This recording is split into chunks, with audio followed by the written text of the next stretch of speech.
நான் பேங்க்கை பற்றி உங்ககிட்ட சொல்லவே வேண்டாம். பேங்க் என்ன பண்ணுறது உங்களுக்கு நல்லா தெரியும். பேங்க்கோட வேலை என்ன? யார் யார்கிட்ட பணம் இருக்கோ அவங்ககிட்டேருந்து டெபாசிட் வாங்கி யார் யாருக்கு தேவைப்படுறதோ அவங்களுக்கு கடனாக கொடுக்குறோம். பேங்க்கோட லாபமே இந்த இன்ட்ரெஸ்ட் டிஃபரன்ஷியல்னு சொல்லுவோம். உங்ககிட்டேருந்து டெபாசிட் வாங்கிச்சா 7%, கடன் கொடுக்கச்ச 9%, 10%, 11%, 12%. ஒரு காலத்தில் 18%, 21%லாம் இருந்தது. இப்பெல்லாம் அது முடியாது. ஆகையால் அந்த வட்டிக்கு இருக்கின்ற மாறுபாடு, லோனுக்கு இன்ட்ரெஸ்ட் அதிகமாக இருக்கும், டெபாசிட் கம்மியாக இருக்கும். ரெண்டுத்துக்கும் இருக்கிற இதுதான் பேங்க்கோட வருமானம். அதை தவிர முன்னெல்லாம் இந்த டிமாண்ட் டிராஃப்ட் இஷ்யூ பண்ணால் சார்ஜ் பண்ணோம், பே ஆர்டர் இஷ்யூ பண்ணால் சார்ஜ் பண்ணோம், என்இஎஃப்டிக்கு சார்ஜ் பண்ணோம், ஆர்டிஜிஎஸ்க்கு சார்ஜ் பண்ணோம். இப்போ அதெல்லாம் ஒன்றுமே கிடையாது, சார்ஜே கிடையாது. இப்போ எங்கே சார்ஜ் வருது? எல்சி இஷ்யூ பண்ணால் அதில் சார்ஜ் வரும், எல்ஜி இஷ்யூ பண்ணால் சார்ஜ் வரும். அப்புறம் லோன் சேங்ஷன் பண்ணால் ப்ராசஸிங் ஃபீஸ். ரீட்டைல் லோனில் ப்ராசஸிங் ஃபீஸும் கிடையாது. இப்போல்லாம் ஒரு பண்டிகை காலம் வந்ததுன்னா லோன் ப்ராசஸிங் ஃபீஸ் வைவிட அப்படின்றோம். அந்த ஸ்கோப்பும் கம்மியாயிடுது. ஆகையால் இன்றைய அளவில் வங்கிகள் மிக திறமையாக செயல்பட வேண்டும். அப்போ தான் அவங்களுடைய இன்கம் இருக்கும். நீங்கள் டெய்லி நியூஸ் பேப்பரில் படிச்சுட்டு இருப்பீங்க, வங்கி சேவை என்பது இன்றியமையாத சேவை. வங்கிகள் இல்லாமலே இருந்ததுன்னா ரொம்ப கஷ்டம். ஏன்னா பணம் இருக்கிற யார் பணம் தேவைப்படுகிறது என்று கண்டுபிடித்து கொடுத்து அவர் கொடுப்பாரா மாட்டாரா என்று தெரியாது. ஆகிய நிறைய கன்ஃபியூஷன் வரும், சிவில் வாரே வரும். அதெல்லாம் வராமல் இருக்கிறதுக்கு இந்த வங்கிகள் கட்டாயம் தேவை. திரு ஸ்ரீராம் அவர்கள் சொன்னார்கள், credit restriction, credit control, credit cut. இதெல்லாம் நான் பார்த்துருக்கேன். நான் 1972 இந்த கோவை மாநகரத்தில் தான் நான் பேங்க் ஆஃபீஸராக ஜாயின் பண்ணேன், ஒப்பனக்கார ஸ்ட்ரீட்டில்.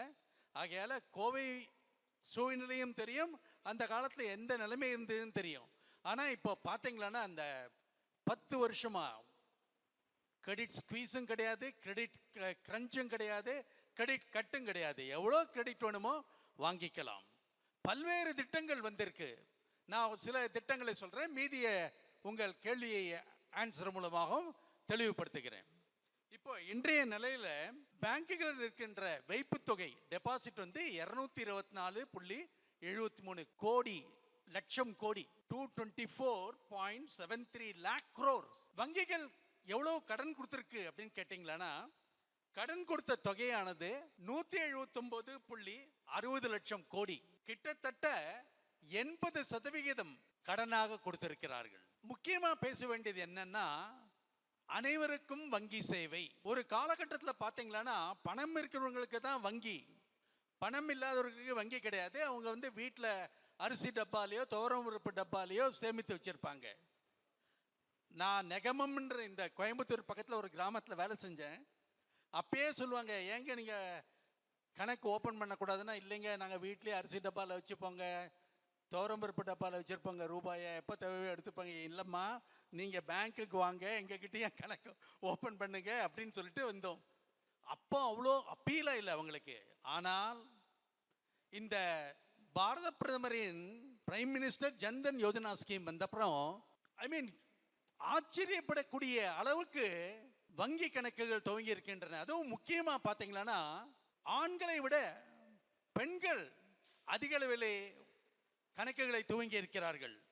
ஒரு ஸ்டாட்டிஸ்டிக்ஸுக்காக நான் சொல்கிறேங்க, ஒரு இதுக்கு மொத்தம் பிரைம் மினிஸ்டர் ஜன்தன் யோஜனால 54.19 கோடி கணக்குகள் துவங்கப்பட்டுள்ளன. அதில் பப்ளிக் செக்டர் பேங்க், அதாவது தேசியமயமாக்கப்பட்டு அரசு வங்கிகள், அந்த 54 கோடியில் 42 கோடிகள் இந்த அரசுடைமையாக்கப்பட்ட வங்கிகள் மூலமாக திறக்கப்பட்டன. அதில் ரூரல், கிராமியம் மற்றும் சிறு நகரங்களிலே ஓப்பன் பண்ண அக்கௌண்ட் 36 கோடி. மெட்ரோ ஏரியா, அர்பன் ஏரியான்னு சொல்லுவோமே, அதில் மீதி 18 கோடி அக்கௌண்ட் ஓப்பன் பண்ணிருக்காங்க. இந்த 54 கோடி அக்கௌண்ட்ல கிட்டத்தட்ட 31 கோடி அக்கௌண்ட் பெண்களால் திறக்கப்பட்ட அக்கௌண்ட். சரி, இந்த கணக்கில் பார்த்தீங்கன்னா no minimum deposit. Minimum deposit ஒன்றுமே கிடையாது. இந்த கணக்கை திறக்கிறதுல என்னங்க லாபம்? வீணாக திறந்து வச்சுட்டு ஒன்றுமே பேலன்ஸ் நினைப்பான். ஆனால் இந்த கணக்குகளின் மூலமாக வங்கிகளுக்கு கிடைத்த வைப்பு தொகை டெபாசிட் எவ்வளோன்னு பார்த்தோம்னா கிட்டத்தட்ட 2,39,324 கோடி. பாருங்களேன் எவ்வளோ அமௌண்ட்டுன்னு.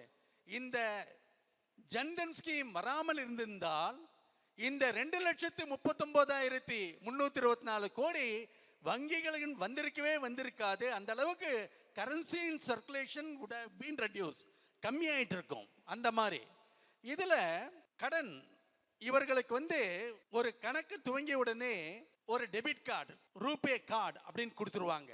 அது மாத்திரமல்ல, இந்த கணக்கு திருப்பிக்கின்றவர்களுக்கு 10,000 ரூபாய் ஓவர் டிராஃப்ட், அதை தவிர அவர்களுக்கு ஏதோ தேவைப்பட்ட கடனையும் கொடுக்கப்படும்.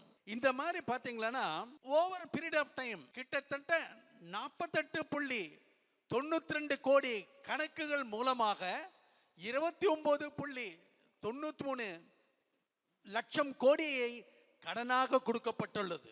அப்புறம் இந்த பேங்க் மூலமாகவே எஸ்சி எஸ்டி பின்தங்கிய வகுப்பினர்கள் அவர்களுக்கு கடன் கொடுக்க வேண்டும் என்று ஸ்டாண்ட் அப் இந்தியா என்ற ஒரு திட்டத்தை கொண்டு வந்தார்கள். அந்த திட்டத்திலே 10,000 ஆரம்பித்து நீங்க கடன் கொடுக்கலாம், 1 கோடி வரைக்கும் கூட கொடுக்கலாம்.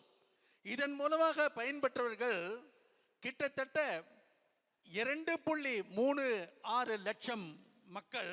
அவர்களுக்கு கிடைத்த தொகையானது 53.60 கோடி. அந்த அளவுக்கு வங்கிகள் கடனை கொடுத்து கொண்டிருக்கின்றன. வங்கிகள் கடனை கொடுப்பதில்லை என்று கூற்றுக்கு இடமே இல்லை. வருடா வருடம் கடனானது அதிகரித்து கொண்டே இருக்கிறது. ஒரு குறை என்றால் வங்கிகளின் கடன் தொகையானது வருடா வருடம் 17% 20%, சில வங்கிகளில் பார்த்தீங்கன்னா 30% கூட கடன் அதிகரித்திருக்கிறது. இந்த டெபாசிட் 11% 12% அந்த அளவுக்கு தான் இன்க்ரீஸ் ஆகுது. ஏன்னா mutual fund, alternative investment fund அப்படின்னு சொல்லிட்டு நிறைய திட்டங்கள் வருகின்றன. அப்புறம் retail investment in shares and debentures, அது மாதிரி டைரக்டாகவே அது மாதிரி வந்ததுனால வங்கிகளுக்கு சாதாரணமாக வாக்கின் டெபாசிட்னு சொல்லுவோம், அதுவாகவே நீங்கள் முயற்சி செய்யாமலே உங்களுக்கு வைப்பு தொகையாக கொடுக்கும் தொகை நிறைய அளவில் வந்திருந்தது. இப்போ அதெல்லாம் கம்மியாகிட்டது. ஆகையால் தான் டெபாசிட் ஆனது 12%, கடனானது 18-19% வந்தது.